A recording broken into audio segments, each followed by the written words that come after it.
Hello students, आज हम बात करेंगे एनसीईआरटी के पैटर्न पर आधारित 10th क्लास की बुक गणित की, जिसमें चैप्टर नंबर 2 है आपका बहुपद, जिसे हम इंग्लिश में बोलते हैं पॉलिनोमियल्स। तो सबसे पहले हम ये जानेंगे कि पॉलिनोमियल्स होते क्या हैं, किस तरह से दिखने में किस तरह के होते हैं। अगर मैं आपके सामने कोई अलजेब्राइक एक्सप्रेशन लिखता हूँ, जैसे मैंने मान लिया 2x + 3, तो ये आपका जो है एक पॉलिनोमियल है, बहुपद है, और जिसकी जो घात है वो आपकी 1 है। और एक और मैं लिखता हूँ, मान लो 2x² + 5x + 7, तो ये भी आपका क्या है, एक बहुपद है।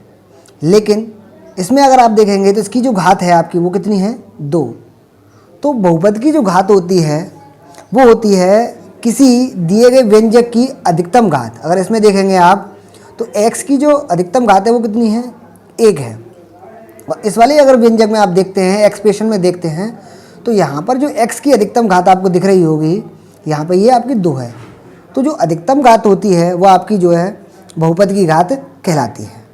ठीक है, तो इस प्रकार से जो आपके हमारे बहुपद दिए हुए होते हैं और हमें उनकी जो है बहुपद की घात ज्ञात करनी हो। तो एक बात और मैं आपको बताता हूँ कि जिस बहुपद की घात अगर 1 होती है ना, तो उसको बोलते हैं आपका रैखिक। जिस बहुपद की घात कितनी हो, 1 हो, तो वो आपका जो है रैखिक बहुपद कहलाएगा। फॉर एग्जाम्पल देख लेते हैं आप लोग, जो है हम लोग 5x + 4, तो ये जो आपका बहुपद दे रखा है वो रैखिक बहुपद है। क्यों है? क्योंकि यहाँ पे बहुपद की जो घात है वो कितनी है आपकी, 1 है ना। और देखते हैं रैखिक से बहुपद के उदाहरण, जो है 6x, हम चाहें तो 7u + 8, ये आपका रैखिक बहुपद है। हम चाहें तो इस तरह से भी लिख सकते हैं -9y - 7, ये आपका रैखिक बहुपद है। तो इस प्रकार से हम जो है अनेक रैखिक बहुपद के उदाहरण ले सकते हैं। अगर हम इस तरह से लिखते हैं √3y + 7, तो ये भी एक जो है बहुपद होगा। क्यों? क्योंकि यहाँ भी क्या है, ये रूट की जो संख्या है वो केवल √3 पर है, y पर नहीं है। तो इसका मतलब क्या हुआ, जो y है आपका उसकी पावर भी 1 है। जब इसकी y की पावर 1 है वेरिएबल की, चर की, तो ये भी आपका क्या होगा, रैखिक बहुपद होगा। लेकिन अगर हम इस तरह से लिखते हैं 3√y - 8, तो यहाँ पर क्या होगा, जो y की पावर है वो आपकी क्या हो गई, 1/2 बन गई, क्योंकि रूट की जो पावर होती है वो 1/2 मानी जाती है। तो ये वाला जो हमने व्यंजक लिखा है ये आपका जो है रैखिक बहुपद नहीं होगा। इसी प्रकार अगर मान लो कोई हमें इस तरह से दिया हुआ है 1/x - 8 दे रखा है, तो 1 में आ गया।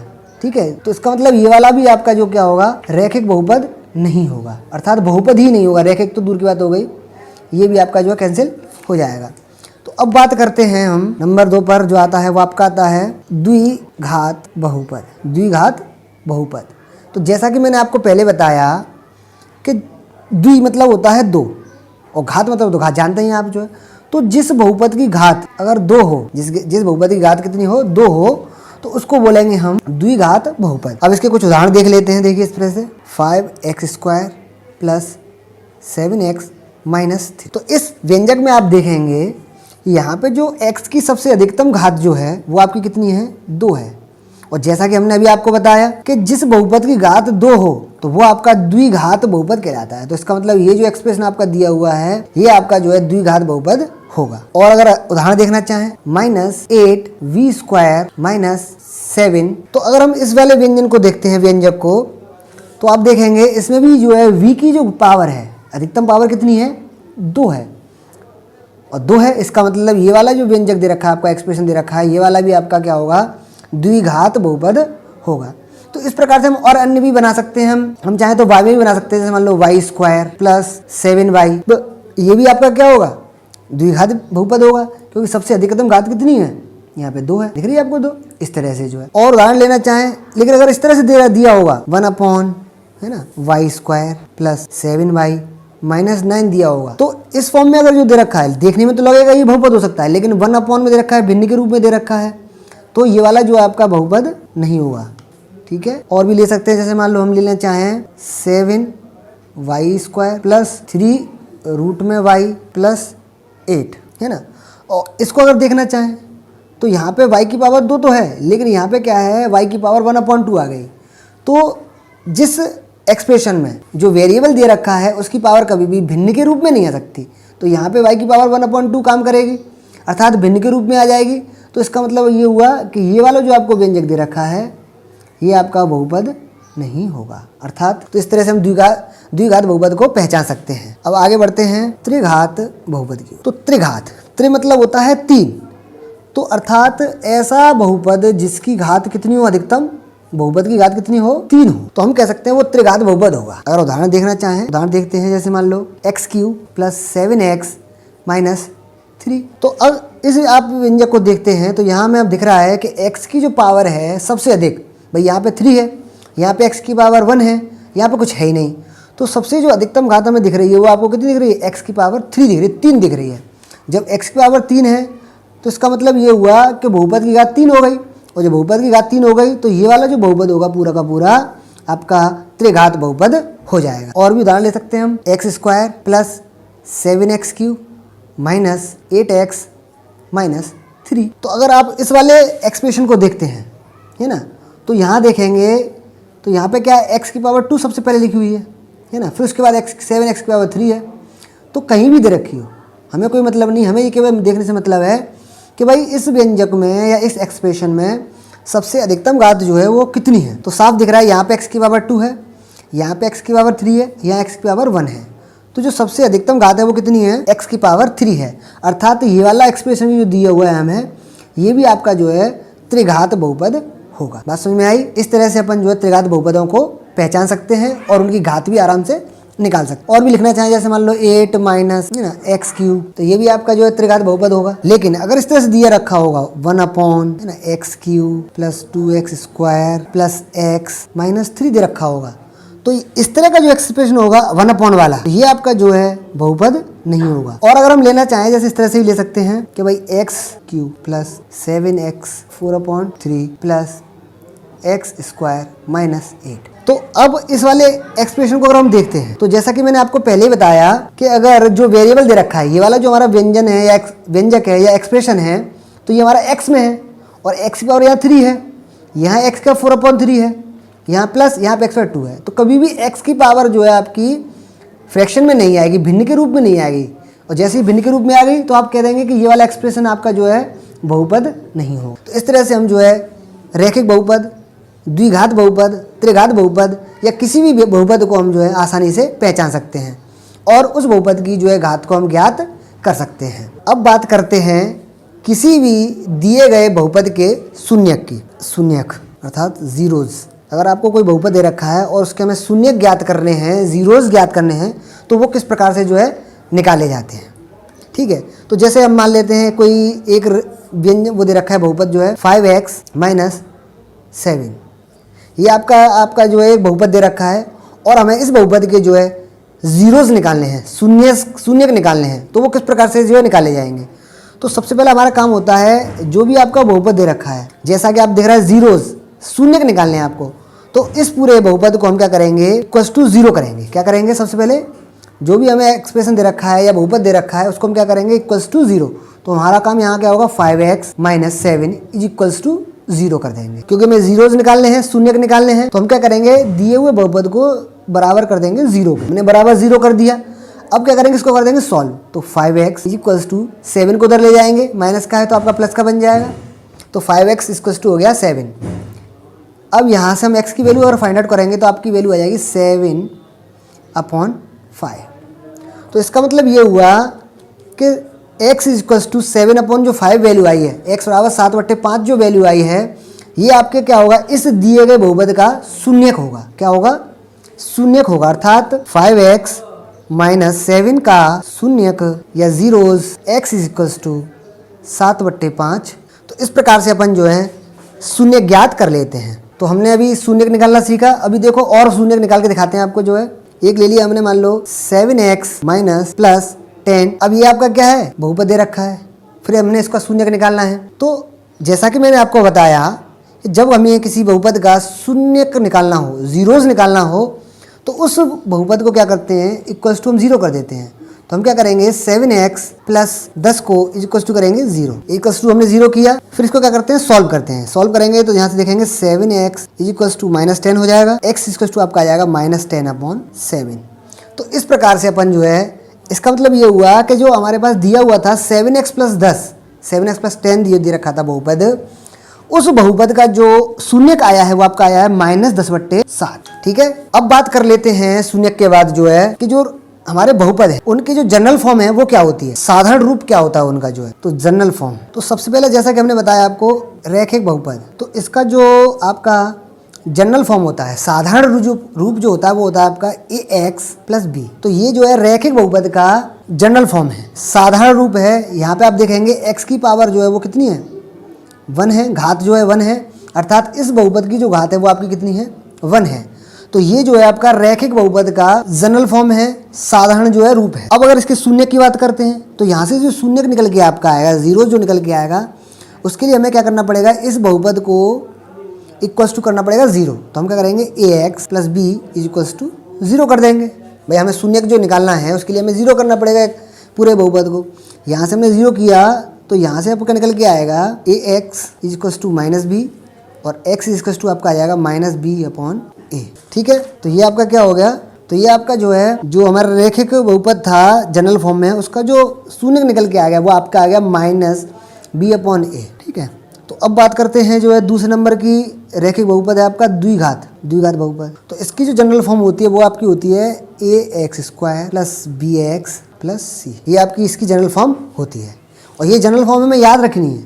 जब तक हमारे दिमाग में जनरल फॉर्म याद नहीं रहेगी तो आगे जाकर के कोई ना कोई प्रॉब्लम जो है क्रिएट आपके होती रहेगी। तो हमें रैखिक वाले की रखनी है, तो ax + b हो गया। यहाँ पे आपका जो द्विघात बहुपद है उसका हो गया ax² + bx + c। अब जैसा कि हम जानते हैं भाई द्विघात बहुपद है, इसका मतलब क्या हो गया, इसके जो शून्यकों की संख्या होगी वो कितनी होगी, 2 होगी।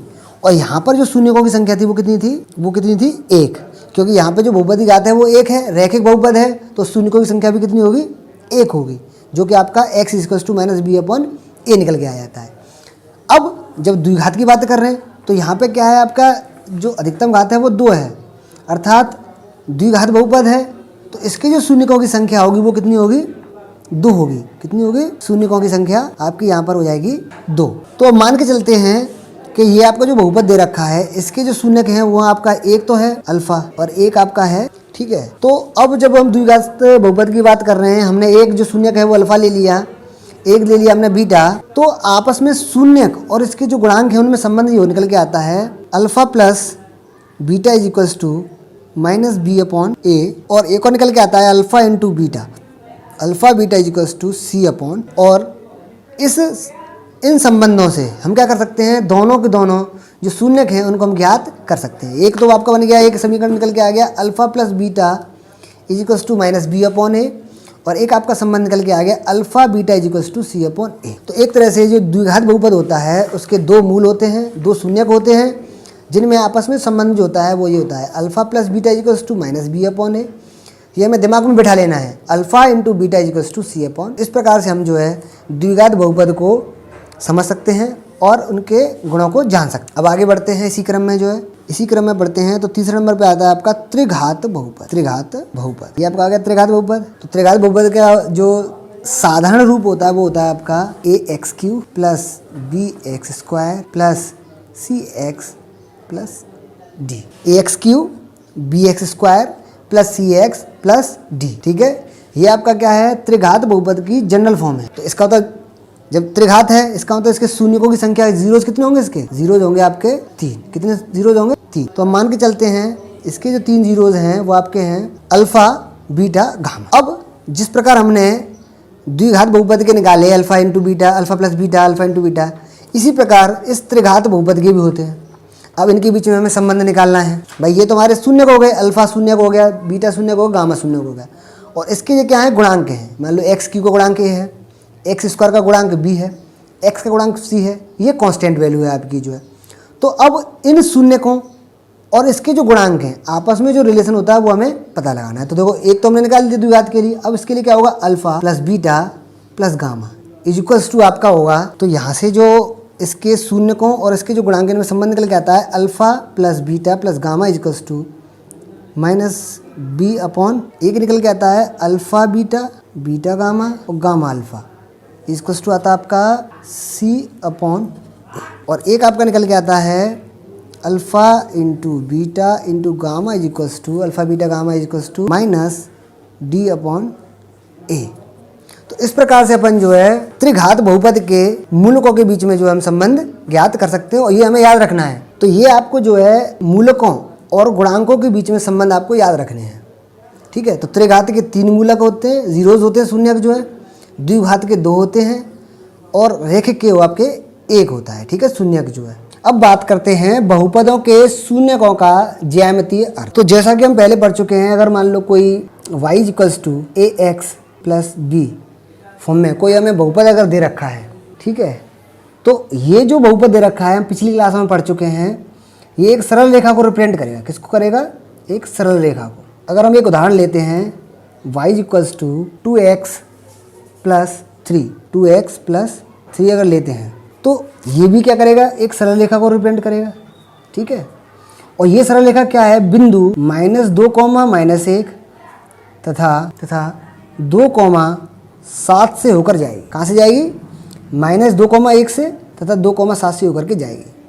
तो सबसे पहले हम क्या करते हैं, इसको एक ग्राफ पर बना लेते हैं, ठीक है। ये हमारा आपका हो गया y अक्ष, ये आपका हो गया x अक्ष, ये आपका x अक्ष हो गया, ये हो गया आपका y अक्ष, ये आपका हो गया मूल बिंदु 0,0। यहाँ पे लेते हैं 1 2 3 4 5 6, यहाँ -1 -2 -3 -4 -5 -6, यहाँ हो गया 1 2 3 4 5 6 -1। तो जैसा कि हमने बताया, ये जो आपकी बहुपद दे रखा है y = 2x + 3, तो ये आपका बिंदु एक तो जा रहा है -2,1 से और एक गुजर के जा रहा है 2,7 से। तो सबसे पहले क्या करेंगे? -2, -1, तो -2, -1 कहाँ होगा? -2, -1। तो ये बिंदु आपका एक तो यहाँ होगा, है ना, देखो इसके सामने और इधर यहाँ होगा। और एक आपका है 2,7, अर्थात x में चलेंगे 2 और 7 कहाँ है? ऊपर जा करके यहाँ। और इन दोनों बिंदुओं को हम क्या करेंगे? सीधे मिला दें। तो हम यहाँ देखेंगे तो ये जो रेखा है आपकी, ये जो है x अक्ष को यहाँ पर कट करती है। तो यहाँ पर जो ये रेखा है आपकी x अक्ष को कहाँ काट रही है? -3/2,0 पर काट रही है। अब इसका अगर हम शून्य निकालें, है ना, शून्य निकालेंगे तो क्या आएगा? देखना, 2x + 3 = 0। तो x = आपका आएगा -3/2। तो अर्थात हम कहने का मतलब सीधी ये है कि अगर हम किसी बहुपद का शून्य निकालते हैं और उसका जो शून्यक होता है वो x अक्ष को जिस बिंदु पर काटता है वो उसका जो है शून्यक ही होता है, ठीक है। तो इस प्रकार से हम जो है बहुपद के शून्यकों का ज्यामितीय अर्थ को जो है समझ सकते हैं। तो अब अभी तक हमने देखा कि अगर कोई रैखिक बहुपद है, ठीक है, तो उसका जो ग्राफ बनता है वो एक सरल रेखा होती है और जिस बिंदु पर x पर काटती है वो उसका शून्यक होता है। अब बात कर लेते हैं द्विघात वाले की। तो अगर मान लो समीकरण दे रखा है y = x² - 3x - 4, तो ये आपका बहुपद दे रखा है हमें x² - 3x - 4। तो जैसा कि हम पहले ही बता चुके हैं, ये द्विघात बहुपद है।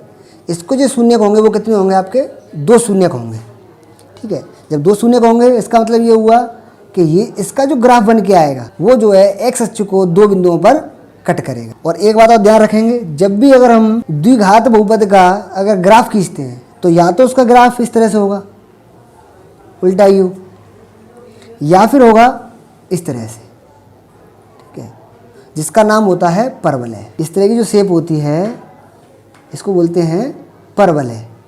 और ये वाली शेप कब मिलती है हमें? जब हमारा जो बहुपद है वो द्विघात बहुपद हो। जब हमारा द्विघात बहुपद होगा तो हमारी जो है उसका जो ग्राफ बनाएंगे उसकी जो क्या होगी? इस तरह की शेप जो है होगी, अर्थात परवलयकार शेप होगी, परवलय की जैसी शेप। अगर हम इसका खींचते हैं तो जब हम इसका जो है ग्राफिकली रिप्रेजेंट करेंगे, अर्थात किसी को ग्राफ पे बनाएंगे, तो इस तरह से इसकी शेप जो है बन के आएगी, इस तरह से।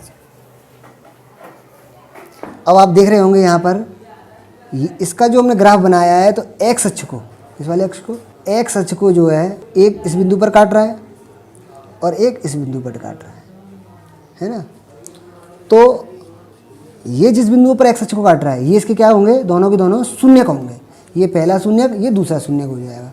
तो इस प्रकार से हम जो है दिए गए बहुपद को ग्राफिकली या ज्यामितीय रूप से इसको हम जो है प्रदर्शित कर सकते हैं। और जिस बिंदु पर x के जिस बिंदु पर काटेगा वो उसके शून्यक होंगे।